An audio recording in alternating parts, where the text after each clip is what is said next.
Welcome back to the 76 Capital Sports Leadership Show. My name is Wayne Kimmel, managing partner of 76 Capital and host of this podcast. Today, my guest is Richard Schwartz. Richard is the CEO and co-founder of Rush Street Interactive. Many of you know Rush Street as RSI, one of the leading online gaming and sports betting companies in North America. RSI stock has been trading over $30 around the time of the taping of this show and reflecting a strong year-to-date increase of over 55+% with a market cap of over $7 billion. Really excited to talk to Richard about the online gaming world, the sports betting industry, and all the incredible things that he's done in building RSI. Richard, welcome to our 76 Capital Sports Leadership Show. Thanks, Wayne. It's great to be here. I've been a big fan of yours and what you've been doing for the last number of years. So I'm glad to have a chance to connect and have this be a guest on your podcast. Well, thanks for coming on the show. We're excited about that. I mean, you have a unique journey from an intellectual property attorney to building one of the world's leading online gaming companies. Share your background with us, please. Sure. I grew up in California and went to College of Berkeley and law school at Hastings. And in the Silicon Valley was where things were happening back then, around the internet bubble time period. So, of course, I had a passion for intellectual property and trying to get in the mix back then, and had a chance to work at a firm that was doing really high stakes commercial intellectual property strategies in the Silicon Valley, and really thought it was a great place to be. But I just ultimately didn't feel the passion for the law that some of my colleagues did, and they were grinding it out, working 100+ hours a week. And I just didn't have the same feeling of commitment that they were feeling towards the law. And so I have to kind of leave early in my career. A lot of people suggested back then, no, you're a lawyer as well. You probably had the same thing. People suggest, well, wait 5 years, develop some experience as an associate, and then you'd be able to kind of go in-house eventually. But I just sort of felt like it wasn't right for me at the time. So I made a switch and joined Telecom Italia, which was a dominant European phone company in Italy, but also a lot of other countries in Europe in the corporate venture capital arm. So it allowed me to start investing a lot of time developing relationships with technology companies in the Silicon Valley. And that kind of became really useful for me later in my career, where I'm a CEO who understands technology and product, I think, far better than most do. And I think that started with the years of experience of really spending time with entrepreneurs and learning sort of what they needed to do to develop successful products. And I really had a enjoying of back then, mobile 2.0, 3.0, 4.0, all the newer technologies were evolving, and it gave me a chance to really get in the ground floor in the technology innovation that was happening in the country. So that was sort of a nice transition. I had made another transition into gaming about in 2002. I joined WMS Gaming, which is now was acquired eventually by Light and Wonder, and it started off in their business development arm, doing a lot of M&A strategy and vision for the company. And ultimately, online gaming became an area of focus for myself. And I not only found a commercial deal to get us started in that business, but at the time, the CEO, Brian Gamache, who's still active in the industry, I think he's currently the president of Aruze here in the U.S., he hired me he said, not only do I want you to do the deal, but I want you to start the online business for us in this case. So I had to kind of start this business over in Europe called Jackpot Party, and got a lot of great experience building online products and operating them in regulated markets. And so all that experience provided me the experience and qualifications to when the U.S. started to consider legalizing it. I already had the proper experience, and I'm a big fan of hiring and bringing people together who have done what I'm looking for them to do in the past. And so in this case, I had built something similar to what I was going to try to recreate obviously in a better way the second time around. But it gave me the confidence to do what I did. Well, what you did, as I mentioned earlier, is co-found Rush Street Interactive. Talk about the founding of the business and who you did it with and why, and sort of your thoughts behind all of that. Sure. So I realized there was a right opportunity in the U.S. When the Department of Justice under President Obama made it clear in a ruling that that states could legalize online gaming on a case-by-case basis. And so when that ruling came out, a legal opinion clarifying that states could operate and legalize it on a state-by-state level, it sort of, I had the vision to realize this is going to happen here. And so it's better to get started early and put your piece together. I knew you had to go somewhere where you could build your own technology, because I knew the player experience was critical from day one. And unless you build a mousetrap that is superior to others, you're not going to be able to grow a small company into a big company, because you're going to have other companies that have a head start in terms of massive brands, awareness, massive databases, and larger amounts of capital. So if you're going to win, ultimately, it comes down to the user experience. And I knew from my years at WMS Gaming, where I spent a lot of time with the leading game designers in the industry, what it takes to create experiences that are fun for players. And that's unique about our company even today. We build something that's unique for the players. But going back to the question, ultimately, I met Greg Carlin and Neil Bloom, who are both the most senior executives at Rush Street Gaming, another successful land-based casino business. And we hatched the idea of starting an online business, and I was going to lead it. And obviously, my experience was very relevant for that.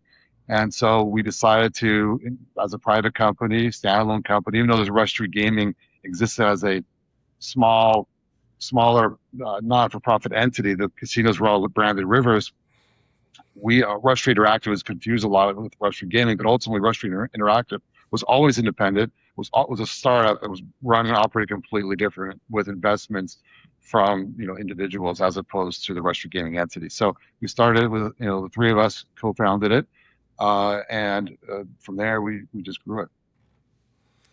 So at the time, it was all online gaming, right? So it was all casino games. Is that correct? Yes, New Jersey was the first state to legalize online casino when we launched there eventually. Then, as you know, the history tells us, passed, but eventually overturned. And that allowed for sports betting to become legal on a state by state level, which then is a path that we followed. And one of the things I think that you're an expert in is really the online casino side of the world, right? I mean, and I think so one of the things I'd love to hear is kind of how you make that experience for the player, for your customer. And you talk about sort of like an integrated experience, right? I mean, and not just like throwing a bunch of games, on a phone. Like now it's like, no, how does that whole world come together?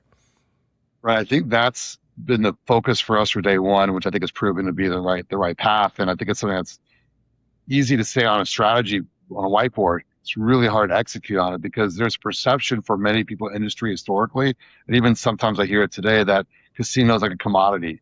And I think anyone who thinks that way is going to run it like that, which is ultimately, as you suggested, just integrating a bunch of library of games into a lobby, and maybe personalizing it for players, which is now much easier to do with AI than it used to be. But or perhaps you're getting some exclusive games so that someone has something unique to play. And that's really the extent of most of the state of the industry outside of us.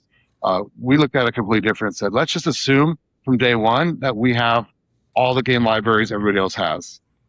What else are we going to do to make someone want to play with us and stay with us, which is far more important than just starting with us? And so we knew we had no secret sauce to acquire customers. And as I said earlier, our brand and databases weren't going to be competitive with what our peers were. So we needed to build an experience that was noticeably better, treat the players extremely well so they feel like they're treated fairly, honestly, with transparency, and making sure there's nothing you ever do to them that makes them question that maybe we're not being fair to them. It's almost like when you call an insurance company to make a claim on something, you're always predicting, what are they going to find as a way to disqualify that claim? I think casino players sort of feel the same way at times about casino operators. And so how can we do the little things to let them know that we're on their side, we're being fair, we're being honest, being transparent? At the end of the day, my philosophy has always been with people, whether it's an employee or a player, that if you're authentic with them, if you're honest with them, you're transparent with them, they're going to have loyalty to the experience that you're providing and working with. And so I think when you show players that you're thoughtful, there's not a lot of thoughtfulness in the world right now. And so when you show thoughtfulness in the world, I think it makes a difference. And if you can communicate that essence and that culture to your players, I think it makes a big difference. On top of that, you also have to build a product that is differentiated, which is maybe another direction to take your question, which is that, okay, everyone has the same general game. So how do you build something bigger and better if it's sort of the same libraries? And so what we have done is we have built a wide variety of tools and engagement tools, essentially, that we build in-house that interrupt the player's experience when they're playing any of the other third-party libraries of games that everybody has. So I'll use an example. The most famous slot game of all time in our industry is Wheel of Fortune. everyone has it on their site, so it is commoditized in that sense. But when you play Wheel of Fortune with us, it's different than playing with everybody else. With everybody else, you open the game. The supplier of that game is IGT, a very well respected, one of the largest companies in our industry. They've been doing those games for 30 years, different versions of it. Everyone, when they open the game on all the other sites, players click on the IGT title that says Wheel of Fortune, and then the IGT is serving up that experience while the player plays it. And when they're done playing it, they close it. You go back to the game lobby of the operator. So for everyone else, there's nothing else happening once you trigger the game opening and close it.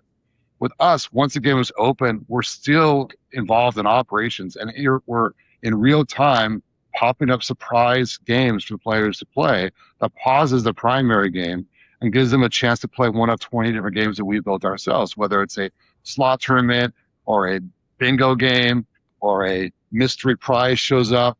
Just little things to reward the players and create value for the user experience. On top of that, we've pioneered community gaming where players are talking with each other when they're playing with us. And everyone else has always said, no one slot players don't want to talk with each other. Poker players love to make fun of each other, especially when you beat someone. Bingo players like to chat with each other because they're not doing anything else. They're just kind of playing bingo and they want to talk about how close they are to winning. But slot players, they're solitary. They want to stay alone. But that's not true. If you go to land-based casino, the players are high-fiving each other when they win. They want other players to see their wins. So we had to figure out how to construct an experience that allowed other players to know how other players on the site were doing, to be able to communicate with them, and then to offer fun reasons for those players to engage and chat. We built a trivia system. You remember Trivia HQ was very popular as a product during the COVID time. My kids used to play it all the time, and myself included with them. You're shaking your head. So Absolutely. So that's very compelling. So let's try to create that with our chat room so players can have extra prizes to win and when engage with us and with each other. So I think it's when you try to build experiences that are unique, you build community, it retains customers, you add much extra dimension to playing so you're not playing in solitude.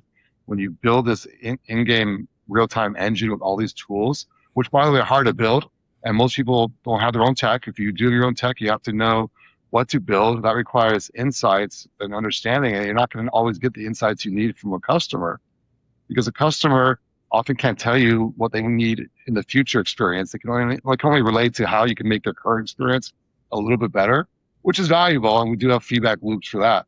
But you also have to think about how do you create the next great design. It reminds me of the fashion industry where the greatest fashion designers are not just asking the wearers of the clothes the year before, how should I modify this for next year?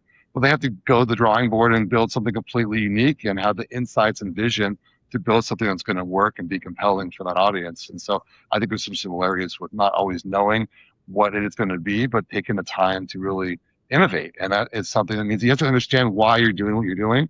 A lot of our peers at times have tried to copy elements of what we've done, but typically they're not getting it right because you have to really understand what you're doing and why you're doing it. And I think sometimes that's a harder thing to grasp than maybe it would seem otherwise. So, what are some of the qualities that you look for when you're hiring executives or other people to be able to take this vision, right? To be able to really thrive in the way that you want to build RSI and the way you think things, should be? Well, it always starts with the culture, right? Because you want people that are you're going to enjoy the journey with and are going to be smart and I think one thing I really look a lot for is sort of a feeling of relentless persistence, something that shows persistence because you don't often get it right. And a lot of people when they don't get it right, they give up on something. And often it's all right when you see other competitors try something and it doesn't work because they're like, okay, well, let's look at why it didn't work. Maybe it didn't work for a reason that was simple to fix. That maybe instead of just throwing away the whole concept, let's figure out how to stay at it.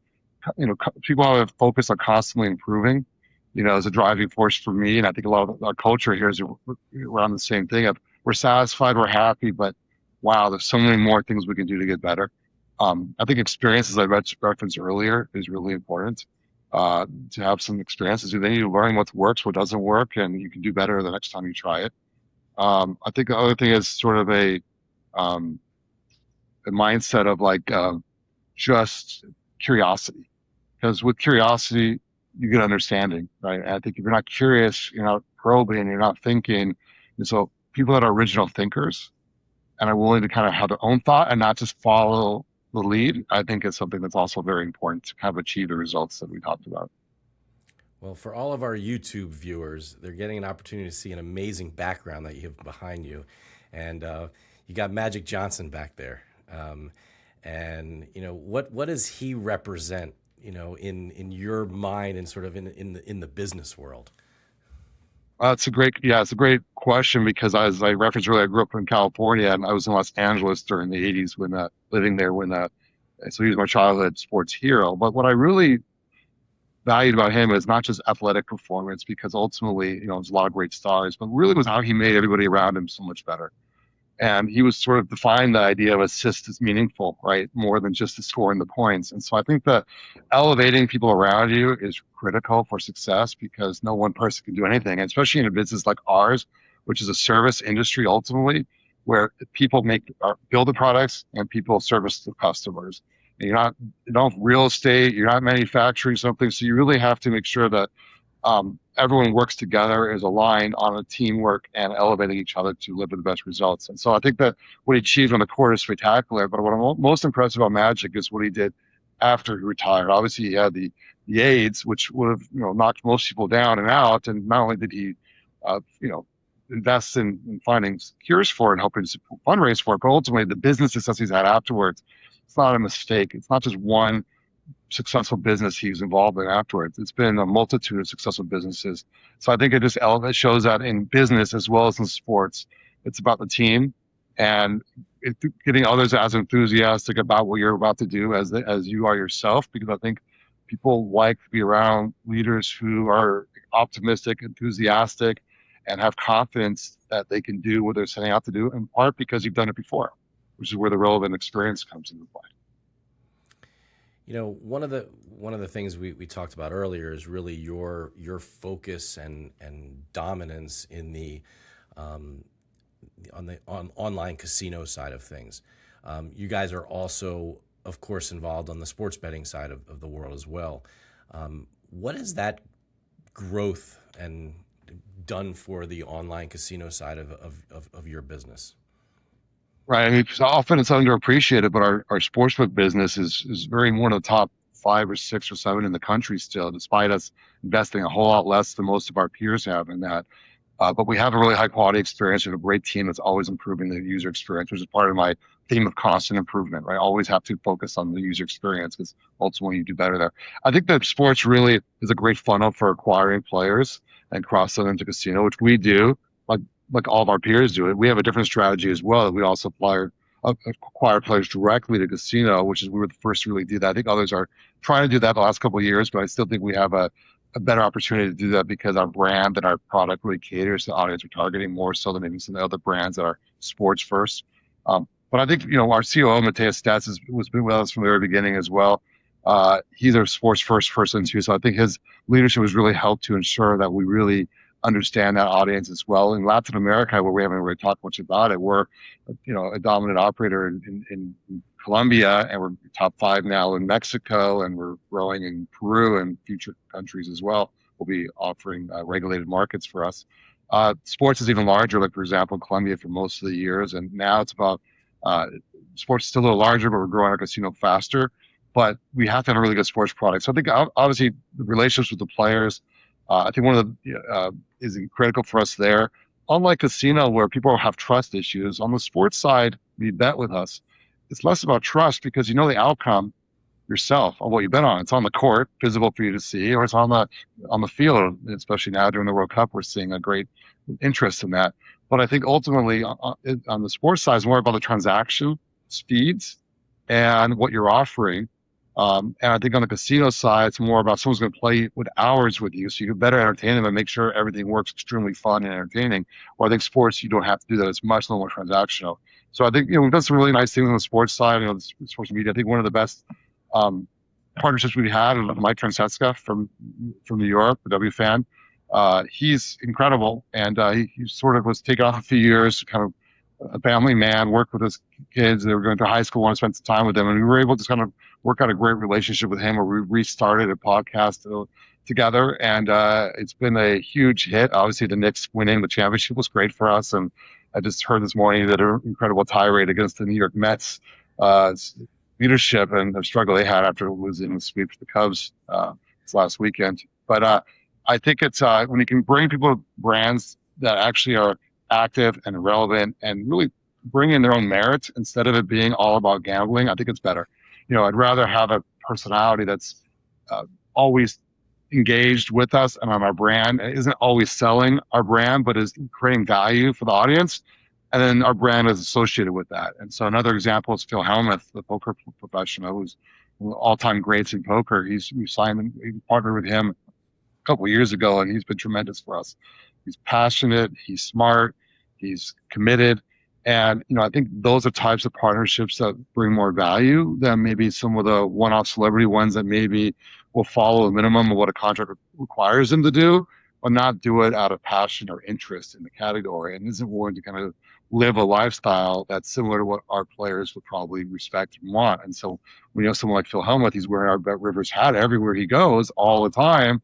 And it's just part of his lifestyle. And that for us is really valuable. And he's an incredibly generous, nice person away from all the cameras.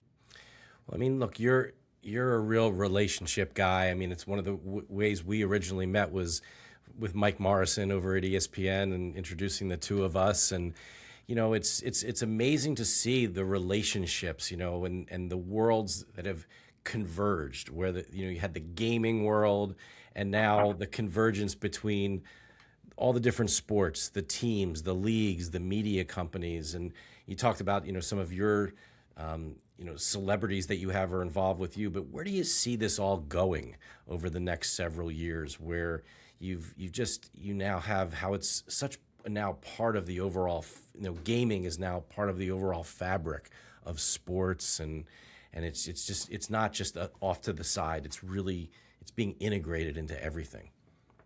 Yeah, I think networking, by the way, you're an expert at that. I did read your very strong book on that topic, and my son, as I think I told you once, read it as well, and actually wrote about it in his application that he got accepted to for college. So, anyways, I think networking is critical because, especially if you're authentic and you are yourself and you're not transactional, but you're actually developing relationships because you care and are, it's like my point earlier, you're thoughtful.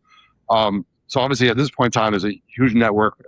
Everything's being gamified in the country, at the moment. And you had sweepstakes casinos, you have crypto casinos, you have prediction markets now.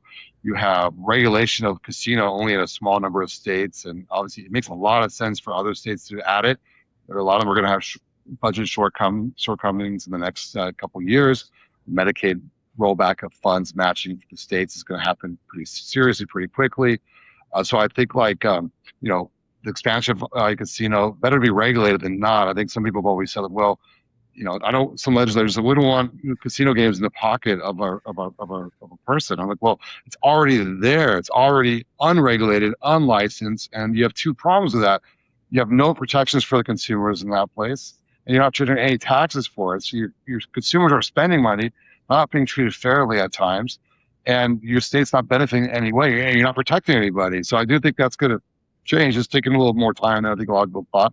But I think that's a really exciting opportunity because, like I said, only about 12% of the U.S. population today can bet on online casino. Well, over half can bet on online sports betting. And now, if you consider prediction market sports betting, essentially, because it's the same things, essentially, it's 100% of the population can do sports, and only 12% casino. So I think, and casino generates at least 3 times more revenues than sports does in the states that have both. So I think casino is an exciting opportunity to work with legislators, work with lobbyists, work with our competitors to legalize and accelerate the pace of legalization of online casinos. And it's really important to us. And then we have all the Americas are an area we set out to be a leader in, and everyone laughed at us when we started. People were like, how is that possible? We have 5 engineers. And ultimately, little by little, we're the little train that could, the little blue engine that could. You just keep going up and up the hill. Everyone keeps doubting us for years. And now, as you mentioned earlier, we're one of the more valued companies in the industry, and we have a lot more room to go because a lot of our markets are not yet legalized. The ones we're in are still growing extremely fast. And not only are we waiting for the U.S. to open up, but Alberta's opening up next month as another exciting market for us for online casino. And we have all of Latin America to still take on besides the three countries we're already in. So I think for the company, there's a huge opportunity. And I think having relationships are helpful because then people think of us and we have I think we build business really well and we're very deliver what you say you're going to do. And I think we have a great reputation as a company, and that makes others want to work with you because they know you're reliable. They know you can deliver the results. They know you aren't just putting out press releases for the sake of it, but you're actually doing the little things that matter, which is ultimately treating your customers and your employees and your partners well and transparently. So I think that's sort of all goes into relationship building and valuing partnerships with people, cultivating those relationships.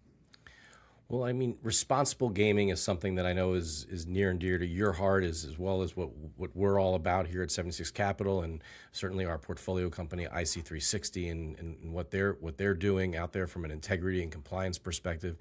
But how do you balance sort of innovation and growth while making sure that you're able to keep your competitive advantage rather than just like making it all about the regulatory requirement? And so how do you balance those types of things and really do make sure that everything that you do is all around responsible gaming? Well, I think on the topic of responsible gaming, if I can digress for a second, I totally, we were working with your company, as you mentioned. I had this idea which stemmed from going to my kids' high school to try to put on a seminar for the parents to say, hey, the kids are gambling in your high school students, not 21. Let's act more responsibly as parents. And I put a lot of effort into creating this event, and ultimately no one showed up. And this is a couple of years ago. I was like, this is frustrating. For someone leading one of the leading companies in the space, really put the effort in, and I had a few friends that showed up, but that was about it. So I sort of realized, I thought about it a little bit. I said, okay, we need to do better as an industry, as society. And so I had this concept of let's not assume. Everyone talks about banning gaming, and as I described earlier, you're never going to ban it. With the way crypto works now, you can't stop these fake payment processing on these sites anymore. Even if you wanted to, maybe the ISPs can shut them down a little bit, but then it's like whack-a-mole, they keep adding up. So it's really, really hard ultimately. So I'm going to assume that gambling is going to exist in some form, like it has as one of the earliest forms of entertainment for thousands of years ago. So how do we educate young minds, young students to live in a world where gambling exists and to do so responsibly? Let's not say it's banned, and let's not say you can't do it, but let's make sure you understand how the math works. Let's make sure you understand the odds. Let's make sure you understand the communications, the words, how it's healthy, how you can manage this. So we put together with one of your firms you invested, IC360, a great program of content that we're now rolling out to different high schools around the country, especially a couple of states we started with, Delaware and New Jersey. The program is called GLAD, G-L-A-D, and it's about making smart decisions and being educated as a young person. And so that's a big part of what I think is needed, is not to say, hey, don't do it. Because we tell young people not to do something, they do it. So let's say, okay, if you're going to do it, this is how you do it responsibly, and this is how you understand it. And so I think we're really excited for this program. And I purposely chose not to join some of the other responsible gaming groups that are out there that were recruiting us, and other operators have joined, because I felt like it was not going to perhaps achieve the same level of focus that I think it needed to be effective. And so far the results have been really positive, and we're going to look to expand the program in the years ahead. But I think you always have to keep in mind that being responsible also has some commercial benefits, which I don't think is often appreciated. If you have a limited number of players, if you're in a regulated state, you really don't want all your players to feel like they're betting beyond their means or not irresponsibly, because that means they'll stop becoming your customers. Betting is an entertainment industry, ultimately, and you want people to spend only what they can afford to play to be entertained. And so if you're going to go to a theater show every month for $100, or you're going to go buy a new purse every quarter for a few $100s potentially for some people, I think you have to make sure that people are playing within their means. I think being responsible means that you can retain your customers because they're playing at a rate that is very affordable to them, and they're not beyond their means, and that means that they can sustain their hobby for a longer period of time. And if you end up losing your customers because you're setting your minimum bets on purpose much higher than they should be, so a player gets in there and starts betting and doesn't realize, oh, I didn't know I was betting that much. That's a terrible thing for everybody. terrible for the player trust with you. It's also bad for the economics of the business. So I think there is a way to balance responsible gaming with a commercial success. And I think it's about managing and being true to customers and providing the tools they need to manage themselves and teaching them how to do it well. And I think that's something that works when done well, but of course not every industry has the same mindset that I have. And so it's hard if you don't have alignment across all your stakeholders, because then sometimes you can't, a couple bad actors might give the rest of the industry a bad look. Well, as we start to wind down this edition of our 76 Capital Sports Leadership Show, it's been great having Richard Schwartz, the CEO of RSI, on the show, talking about a wide-ranging different topics here. And a couple things I'd love to finish up on here and ask you about is, during your career, did you have a coach or a mentor or someone who inspired you to really go and continue to do all the amazing things that you've done in your career? It's a good question. I think most people probably have someone more so than I do. I think I've picked up things along the way. I've always been very observant, and I would say that I always see there's always something positive to learn from every relationship. And so what I've learned is, I had a mentor of sorts at WS Gaming, Larry Pacey, who was a VP of game development for years, and I was in the business side. When I started the online business for them, I moved under him to build a product, and so I learned and watched some time with him how he kind of managed the development teams and the creativity of the company. Neil Bloom has been a huge positive influence for me here. It's now going on almost 15 years. I was a lawyer, as we talked about, but I feel like I got my MBA from Neil, because over the many years, you realize that someone like him achieved his success the right way, which is not by being sneaky or tricky, but by doing straight on, very smart commercial deals and out thinking other opportunities or finding ways to improve his own investments to deliver better results. And so we sit down in an office together. It's really not about PowerPoints describing what you did last week or what you're going to do next week, but really sitting down and having a conversation and saying, okay, here's what our goal is. Here's what the financial opportunity looks like. Let's discuss the risks. Let's identify the opportunities, and really just doing it in a smart way. So I think he's been a very big influence on me. And also, some of the biggest influences on me are people I probably won't share, but are people that I've learned what not to do. And a lot of what you learn is, okay, I didn't like the way I felt when this was the way the culture was, or the way, the biggest thing is taking credit for something that you didn't do. Making sure, I know how important it is to make sure that everyone on the team who does the work gets the proper credit. And that's one thing I've made an effort to do as a leader, is to make sure I understand what everyone in the company does. It probably helps that I understand all aspects of our industry, whether it's marketing or product or compliance or legal. There's very few areas I don't really have a strong understanding of. So I think it helps me to understand what people do. And when they do a great job, to make sure the right people get the credit and to know what people are doing. Because I think there's nothing worse than taking credit for someone else's work, number one. Or number two, maybe what is worse than that is actually giving credit to the wrong people. Because the people that did it are upset, and they're the ones that deserve it. So I think those are little things that you pick up, and I just sort of have a lot of those over the years that I've sort of observed and tried to incorporate into my style, which is how to be thoughtful, how to be authentic, and how to put people first. Because people respond, whether it's a player, like I said earlier, whether it's a regulator, whether it's an investor, a stakeholder, a sports partner. If people feel you're being honest, and you are being honest and authentic with them, and you're telling them the truth, and you're good, and you're credible, and you're going to deliver from your track record what you say you're going to do. That's why for us as a company, I think we're on 16 quarters in a row of exceeding expectations. And so when you create consistency, I think that creates confidence, right? And the confidence helps everyone lift the boat together. Well, I want to wrap up here with a question. I mean, look, if you're a young entrepreneur out there, or one of your kids, as you mentioned, or someone that's thinking about themselves as an entrepreneur, they want to go build a $7 billion business like you've done, and growing, right? I mean, you want to go do that. What are some of the things, tips and tricks that you share with them to say, like, this is what you need to go do to be successful in this world?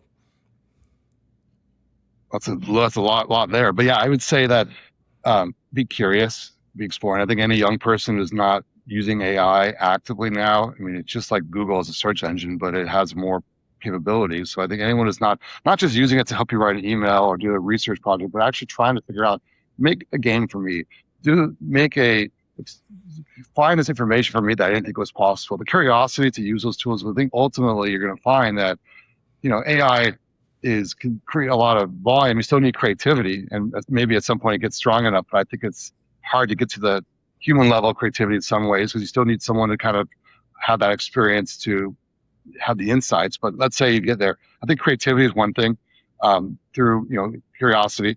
I think another thing is persistence, but also finding the right business partners. One of my sons in high school, I'm a mentor for the incubation class at the school for 4 years now, where I take different groups of students. They have a great curriculum where they work on a product for the whole year, and I'm sort of the coach throughout the year, a couple teams every year I do this for. And what you realize is that my son sort of went with his friends, and it isn't always the easiest thing to be business with your friends. It's hard to push your friends, especially when you're in high school. So one of the learnings is like, hey, a business partner is like a spouse, right? This is a big time commitment. Make sure you don't just have a beer with someone when you're older and decide that's the reason you're going to be part because you like them. But like, make sure they complement you in areas that you don't have the strength in, and make sure they have the same culture, the same motivation, the same desire. Because there's nothing worse than you working 18 hours and someone else is going by with 6 hours, not as committed. So I think finding the right partnerships is important. Being curious and going for it. I think a lot of people are scared, but I think AI is changing that a little bit, because now you can do a lot more with a lot less risk. It's a lot easier to start your own company now than it used to be. Even in our industry, companies that make remote game servers, it used to be hundreds of millions of dollars to buy some of these companies, and now you can stand up your own RGS and game library studio much faster. You can make games in weeks now, or even days if you really want to, as opposed to the 18 months it used to take my old company at WS Gaming, the 18 months to build a game from inception to launch. And now in the digital space, it's so much faster. So I think it's those are a couple of the things, and ultimately surround yourself with the good people and be able to determine who's good and honest quickly. And I think that's a skill set is really important. How do you interview and attract the right people who are there for the right reasons? I mean, looking at resumes, if someone's jumping around a bunch of times every year or two, they're somewhere else.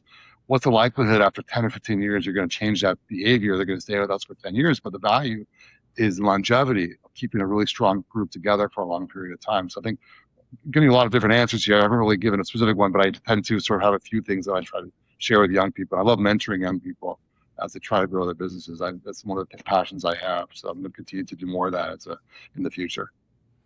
Well, that's great advice. Everything you shared with us is amazing. I know you don't do a lot of these, but you're truly one of the really good guys in the gaming industry. Really appreciate you taking the time and joining us on our 76 Capital Sports Leadership Show. Richard, thanks, and continued success. Appreciate it. That's for you as well. Great talking to you. On behalf of the entire 76 Capital team, thank you for joining us for this edition of our Sports Leadership Show. Please remember to subscribe to our show on your favorite podcast network or on the 76 Capital website. You can also explore the hundreds of episodes we've produced over the past several years on those same networks. And as always, go out there and make it happen.